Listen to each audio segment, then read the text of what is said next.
فرمایا کہ جب ماہ سیام رمضان المبارک آتا ہے تو جنت کے دروازے کھول دیے جاتے ہیں، جہنم کے دروازے بند کر دیے جاتے ہیں، شیاطین جکڑ دیے جاتے ہیں، اور اعمال کا جو صلہ اور اجر ہے وہ 70 گنا کر دیا جاتا ہے، اور اللہ جل شانہ اپنے بندوں کو غفران و رحمت کے پردوں میں ڈھانپ لیتا ہے۔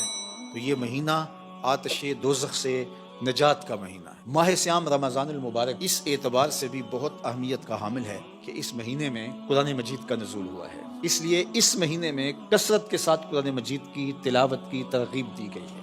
حضرت جبریل امین ہر سال رمضان المبارک کے اندر حضور کی خدمت میں حاضر ہوتے تھے، قرآن کا دور کیا جاتا تھا۔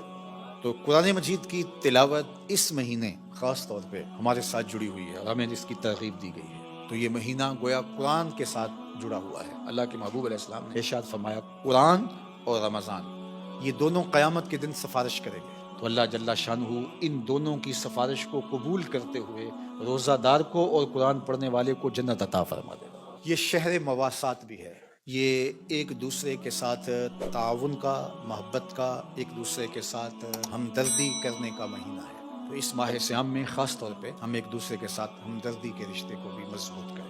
اس مہینے کے اندر صدقات و خیرات کرنے کی ترغیب بھی دی گئی ہے۔ حدیث پاک میں آتا ہے کہ نبی رحمت صلی اللہ علیہ وآلہ وسلم ماہ سیام رمضان المبارک کے اندر اس کثرت کے ساتھ صدقہ کیا کرتے تھے کہ جیسے تیز ہوا چلتی ہو۔ یہ بات ذہن میں رکھے، اللہ کے پیارے محبوب علیہ السلام نے 3 چیزیں قسم کر کے کہی، ان میں سے ایک چیز یہ ارشاد فرمائی ما نقص مال عبد من صدقہ، فرمایا میں محمد صلی اللہ علیہ وآلہ وسلم رب کی قسم کر کے کہتا ہوں کہ صدقے سے مال گھٹتا نہیں۔ اس لیے کثرت کے ساتھ صدقہ و خیرات کیجئے، یہ مال کے اضافے کا سبب ہے اور یہ گناہوں کی بخشش و مغفرت کا ذریعہ ہے۔ اور میں آپ کو خاص طور پہ مرکز مصطفیٰ سے جڑے ہوئے ذیلی اداروں کے ساتھ تعاون کرنے کی ترغیب دوں گا۔ جامعۃ المصطفیٰ، الکلیۃ المصطفیہ للبنات، المصطفیٰ اسلامک سینٹرز، ادارۃ المصطفیٰ اس وقت جو کام کر رہا ہے وہ کسی سے مخفی نہیں ہے۔ تو میں آپ سے کہوں گا کہ ادارۃ المصطفیٰ کا ہمہ جہت کام آپ کے سامنے ہے۔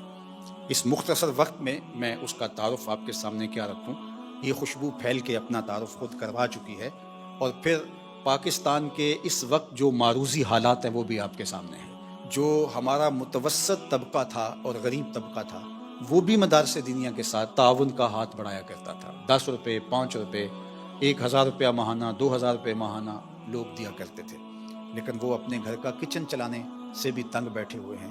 تو اہل خیر کو خاص طور پہ میں کہوں گا کہ وہ ان مراکز کے ساتھ کھڑے ہوں۔